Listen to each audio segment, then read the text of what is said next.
May ba na naniniwala itong si Kalinga Prab sa mga bagay-bagay na haka-haka nila dahil hindi daw magagawa itong si Beyonce kung mag-isa lang siya at ang kanyang pamilya. Yes, mga Mima, alam niyo ba, sabi nga ni Kalinga Prab sa kanyang chat or sa kanyang post ay kung wala daw ng himasok o nakialam ay hindi po magkakaganito ang sitwasyon dahil nga si Kalinga Prab mismo ang nagsabi na kilala niya itong si Beyonce na napakabait at isa sa mga pinaka-paborito niyang Kalingap Angels dati. Yes, mga Mima. Kumbaga, itong si Beyonce kasi mga Mima, alam naman natin, going to adulting pa lang, ang kanyang pag-iisip, di ba? So, kailangan mai-balance niya or kailangan meron talagang nag-aaruga sa kanya na yung mga dapat gawin.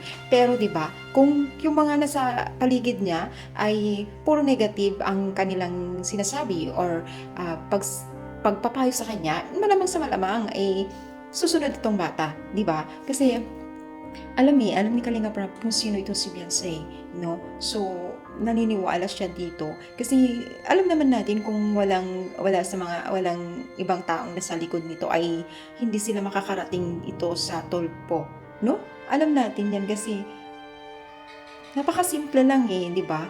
Alam natin na walang-wala din sila dati. At syempre siguro nagpadala lang talaga itong pamilya o itong si Beyonce, no? Kasi itong si Beyonce talaga ay kita naman natin yung nakaraan mga vlog, yung mga past vlog, talaga naman pong napakabait na bata. So, naniniwala itong si Kalinga Prab na hindi magagawa ni Beyonce ito kung walang nag-uudyok o nagsusulsul o walang nakialam sa kanya o sa kanila. Diba? So, questionable yan kay Kalinga Prab.